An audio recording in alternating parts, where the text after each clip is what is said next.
ओम शांति। आज हम 17 नवंबर 94 की अव्यक्तवाणी सुनते हैं। आज की वाणी का सार है, हर गुण व शक्ति के अनुभवों में खो जाना अर्थात खुशनसीब बनना। आज प्यार के सागर बाप दादा अपने प्यार स्वरूप बच्चों से मिलन मना रहे हैं। बाप का भी प्यार बच्चों से अति है और बच्चों का भी प्यार बाप से अति है। ये प्यार की डोर बच्चों को भी खींच कर लाती है और बाप को भी खींच कर लाती है। बच्चे जानते हैं कि ये परमात्मा प्यार कितना सुखदायी है। अगर एक सेकंड भी प्यार में खो जाते हो तो अनेक दुख भूल जाते हैं, सुख के झूले में झूलने लगते हो। ऐसा अनुभव है ना। बाप दादा देख रहे हैं कि दुनिया के हिसाब से आत्माएं कितनी साधारण हैं, लेकिन भाग्य कितना श्रेष्ठ है जो सारे कल्प में, चाहे कोई धर्मात्मा हो, महान आत्मा हो, लेकिन ऐसा श्रेष्ठ भाग्य न तो किसी को प्राप्त है न हो सकता है। तो अति साधारण और अति श्रेष्ठ भाग्यवान। बाप दादा को साधारण आत्माएं ही पसंद है। क्यों? बाप स्वयं भी साधारण तन में आते हैं। कोई राजा के तन में या रानी के तन में नहीं आते, कोई धर्मात्मा महात्मा के तन में नहीं आते। साधारण तन में स्वयं भी आते हैं और बच्चे भी साधारण ही आते हैं। आज का करोड़पति भी साधारण है। साधारण बच्चों में भावना है और बाप को भावना चाहिए, देहभान वाले नहीं चाहिए। जितना बड़ा होगा उतना भावना नहीं होगी, लेकिन भान होगा।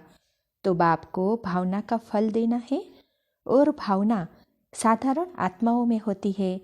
नामी ग्रामी आत्माओं के पास न भावना है न समय है। तो बाप देख रहे हैं कि कितने साधारण और कितने श्रेष्ठ भावना का फल प्राप्त कर रहे हैं। इसीलिए ड्रामा अनुसार संगम युग में साधारण बनना ये भी भाग्य की निशानी है, क्योंकि संगम पर ही भाग्य विधाता भाग्य की श्रेष्ठ लकीर खींच रहे हैं और साथ साथ भाग्य की लकीर खींचने का कलम भी बच्चों को दे दिया है। कलम मिली है ना। भाग्य की लकीर खींचना आता है। कितनी लंबी लकीर खींची है, छोटी मोटी तो नहीं खींच ली। जितना चाहे उतना भाग्य बना सकते हो। खुली छुट्टी है और सभी को छुट्टी है, चाहे नए हो चाहे पुराने हो। सप्ताह कोर्स किया, बाप को पहचाना और बाप भाग्य की कलम दे देता है। यही परमात्मा प्यार है। प्यार की निशानी क्या होती है? जो जीवन में चाहिए वह अगर कोई किसी को देता है तो वही प्यार की निशानी है।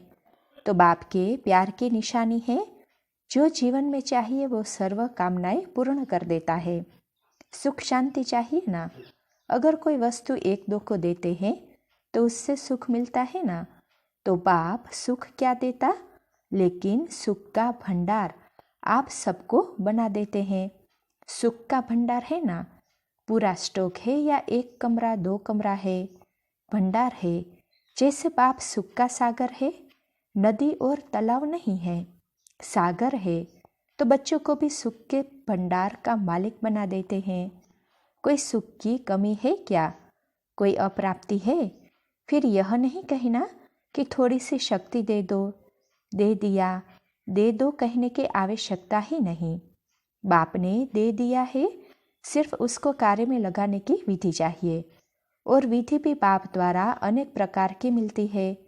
सिर्फ उसको समय प्रति समय कार्य में लगाते नहीं हो, इसीलिए होते हुए भी उसका लाभ नहीं ले सकते। कितना बड़ा भाग्य है और कितना सहज मिला है। कोई मेहनत की है क्या? एक टांग पर खड़ा तो नहीं होना पड़ा ना। या सेकंड के दर्शन के लिए क्यों में खड़े हो, ऐसे तो नहीं है ना। आराम से बैठे हो ना। नीचे भी फॉर्म पर बैठे हो, आराम से ही सहज श्रेष्ठ भाग्य बना रहे हो। यह नशा है ना। सभी नशे से कहेंगे कि भाग्य विधाता हमारा है। जब भाग्य विधाता आपका हो गया तो भाग्य किसको देगा? भाग्य विधाता को अपना बनाया, अर्थात भाग्य के अधिकार को प्राप्त कर लिया। जिसको नशा है वो सदा यही अनुभव करते हैं कि भाग्य मेरा नहीं होगा तो किसका होगा। क्योंकि भाग्य विधाता ही मेरा है। इतना नशा है या कभी चढ़ता है कभी उतरता है। संगम का समय ही कितना छोटा सा है और आप मेजोरिटी तो सब नए हो। कितना थोड़ा समय मिला है, लेकिन ड्रामा में विशेष इस संगम युग की ये विशेषता है कि कोई भी नया हो या पुराना हो, नए को भी गोल्डन चांस से नंबर आगे लेने का। तो नयों में उमंग है या समझते हो हमारे से आगे तो बहुत है, हम तो आए ही अभी है। नहीं, ये खुली छुट्टी है। जितना आगे बढ़ना चाहे उतना बढ़ सकते हैं। सिर्फ अभ्यास पर अटेंशन दो। कोई कोई पुराने अलबेले हो जाते हैं और आप नए अलबेले नहीं होना तो आगे बढ़ जाएंगे, नंबर ले लेंगे। नंबर लेना है ना, फर्स्ट नंबर नहीं, first division. First number Brahma बाप निश्चित हो गया है, लेकिन फर्स्ट डिवीज़न में जितने चाहे उतने आ सकते हैं। तो सभी किस डिवीज़न में आएंगे?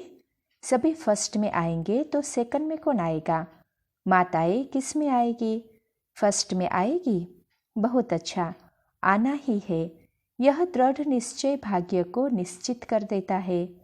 पता नहीं आएंगे नहीं आएंगे, पता नहीं आगे चलकर कोई माया आ जाए। माया बड़ी चतुर है। ऐसे व्यर्थ संकल्प कभी भी नहीं करना। जब सर्वशक्तिमान साथ है तो माया तो उसके आगे पेपर टाइगर है। इसीलिए घबराना नहीं। पता नहीं का संकल्प कभी नहीं करना। मास्टर नॉलेजफुल बन, हर कर्म करते चलो। साथ का अनुभव सदा ही सहज और सेफ रखता है। साथ भूल जाते हैं तो मुश्किल हो जाता है, लेकिन सभी का वायदा है कि साथ रहेंगे साथ चलेंगे। यही वायदा है ना कि अकेले रहेंगे अकेले जाएंगे। तो साथ का अनुभव बढ़ाओ। जानते हो कि साथ है, मानते भी हो, लेकिन फर्क क्या पड़ता है? जानते भी हो, मानते भी हो, लेकिन समय पर उसी प्रमाण चलते नहीं हो। माया का फोर्स, ये जो कोर्स है, उसको भुला देता है। लेकिन क्या माया बहुत बलवान है? वह बलवान है या आप बलवान हो? या कभी माया बलवान, कभी आप बलवान? आपकी कमजोरी माया है और कुछ नहीं है।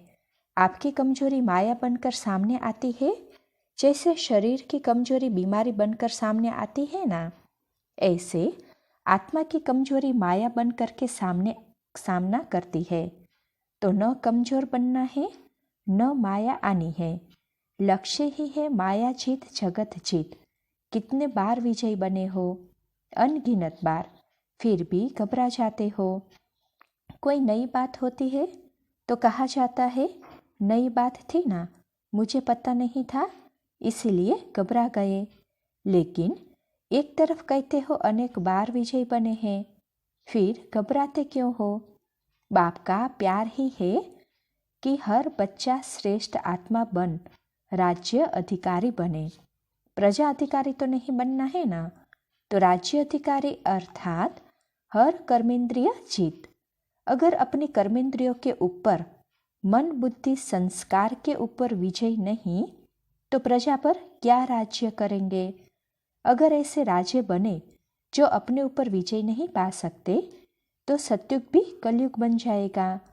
इसीलिए ये चेक करो कि मन बुद्धि संस्कार कंट्रोल में है। मन आपको चलाता है या आप मन को चलाने वाले हो? जब ये कंप्लेन करते हो कि मेरा मन आज लगता नहीं, मेरा मन आज भटक रहा है, तो ये मन जीत हुए। आज मन उदास है, आज मन और आकर्षण की तरफ जा रहा है, ये विजय के संकल्प है। तो जो स्वयं पर विजय नहीं पा सकते हैं, वो विश्व पर कैसे विजय प्राप्त करेंगे? इसलिए चेक करो कि कर्मेंद्रिय जीत, मन जीत कहाँ तक बने हैं। अगर फर्स्ट डिवीजन में आना है तो इस लक्षण से लक्ष्य को प्राप्त कर सकते हो। बाप दादा ने देखा कि बच्चे उमंग उत्साह में भी रहते हैं, ज्ञान की जीवन अच्छी भी लगती है। ज्ञान सुनना सुनाना, इसमें भी अच्छे आगे बढ़ रहे हैं। लेकिन चलते चलते अगर कमजोरी आती है तो उसका कारण क्या है? विशेष कारण है कि जो कहते हो, जो सुनते हो, उस एक एक गुण का, शक्ति का, ज्ञान के पॉइंट का अनुभव कम है। मानो सारे दिन में स्वयं भी व दूसरों को भी कितने बार कहते हो, मैं आत्मा हूँ, आप आत्मा हो, शांत स्वरूप हो, सुख स्वरूप हो। कितने बार स्वयं भी सोचते हो और दूसरों को भी कहते हो, लेकिन चलते फिरते आत्मिक अनुभूति, ज्ञान स्वरूप, प्रेम स्वरूप, शांत स्वरूप की अनुभूति वो कम होती है। सुनना कहना ज़्यादा है और अनुभूति कम है, लेकिन सबसे बड़ी अथॉरिटी अनुभव की होती है। तो उस अनुभव में खो जाओ। जब कहते हो शांत स्वरूप, तो स्वरूप में स्वयं को, दूसरों को शांति की अनुभूति हो। एक एक गुण का वर्णन करते हो, शक्तियों का वर्णन करते हो, लेकिन शक्ति व गुण समय पर अनुभव में आए। कई तो बोलते भी रहते हैं कि सहन शक्ति धारण करनी चाहिए, सहनशीलता अच्छी है, लेकिन अनुभूति नहीं होती। अनुभूति की कमी होने के कारण जितना चाहते हो उतना पा नहीं सकते। अगर सभी से पूछे कि जितना पुरुषार्थ होना चाहिए उतना है, तो थोड़े हाँ कहेंगे। तो जितना मिल रहा है उतना जीवन में व कर्म में अनुभव हो। सिर्फ सोचने में अनुभव ही नहीं हो, लेकिन चलन में, कर्म में, शक्तियाँ, गुण, स्वयं को भी अनुभव हो, दूसरों को भी अनुभव हो। कहते ही हो कि ज्ञान स्वरूप है, तो वह स्वरूप दिखाई देना चाहिए ना। और स्वरूप सदा होता है, स्वरूप कभी कभी नहीं होता है। अज्ञान काल के जीवन में यदि किसी का क्रोधी स्वरूप होता है, तो जब भी कोई क्रोध की बात होगी तो वह स्वरूप दिखाई देता है, छिपता नहीं है। चाहे छोटी बात हो या बड़ी बात हो, लेकिन जिसका जो स्वरूप होता है वह दिखाई देता है। स्वयं को भी अनुभव होता है और दूसरों को भी अनुभव होता है। क्या कहते हैं, यह है ही क्रोधी, इसका संस्कार ही क्रोध का है, तो संस्कार दिखाई देता है ना।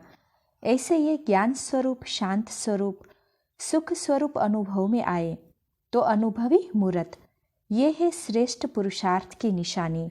तो अनुभव को बढ़ाओ, जो कहा वो अनुभव किया।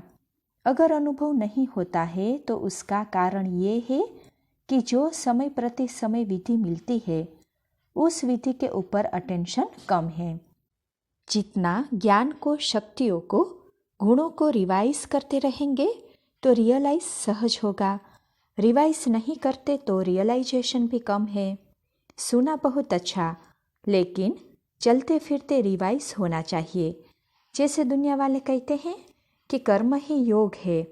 कर्म योग अलग नहीं मानते, कर्म ही योग मानते हैं। कर्म से योग लगाना, इसी को ही कर्म योग समझते हैं। लेकिन कर्म और योग दोनों का बैलेंस चाहिए। कर्म में बिजी रहना योग नहीं है। कर्म करते योग का अनुभव होना चाहिए। कर्म में बिजी हो जाते हैं तो कर्म ही श्रेष्ठ हो जाता है, योग किनारे हो जाता है। चलते चलते यही अलबेलापन आ जाता है। तो कर्म में योग का अनुभव होना, इसको कहा जाता है कर्मयोगी। मूल बात है अनुभवी स्वरूप बनो। एक एक गुण के अनुभव में खो जाओ, शक्ति स्वरूप बन जाओ। आपके स्वरूप से शक्तियाँ दिखाई दे। अभी भी देखो, अगर कोई में कोई विशेष शक्ति होती है तो उसके लिए कहते हो ये बहुत सहनशील स्वरूप है, इसमें समाने की शक्ति बहुत दिखाई देती है। तो कोई में दिखाई देती है, कोई में नहीं, और कभी दिखाई देती है, कभी नहीं, तो अटेंशन कम हुआ ना। तो हर शक्ति, हर गुण, हर ज्ञान की पॉइंट्स आपके स्वरूप में अनुभव करें, और वो तब होगा जब पहले स्वयं को अनुभव होगा। अगर स्वयं अनुभवी होगा तो दूसरे को उससे स्वतः ही अनुभव होगा।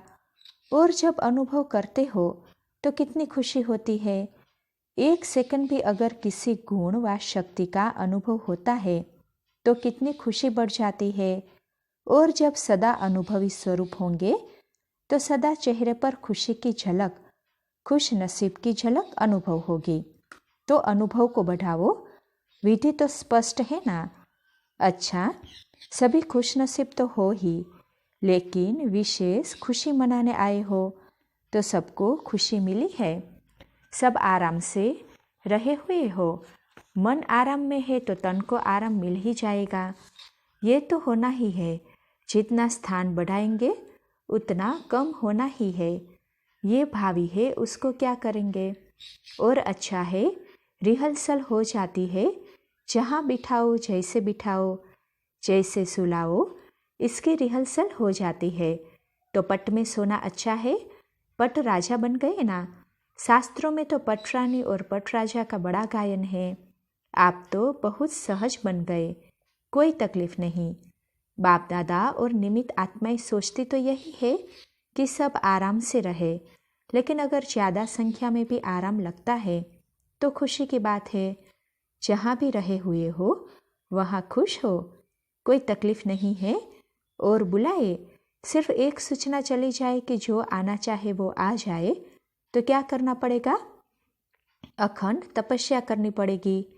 खुशी की खुराक खाओ और अखंड योग करो, फिर तो सभी आ सकेंगे। करेंगे, थक नहीं जाएंगे, भूख नहीं लगेगी। 7 दिन नहीं खाएंगे, 7 दिन खाना नहीं मिलेगा। बाप दादा ऐसा हट कराना नहीं चाहते। सहज योगी हो ना। ये परमात्मा मिलन कम भाग्य नहीं है। ये परमात्मा मिलन का श्रेष्ठ भाग्य कोटों में कोई आप आत्माओं को ही मिलता है। अच्छा, मिल लिया ना।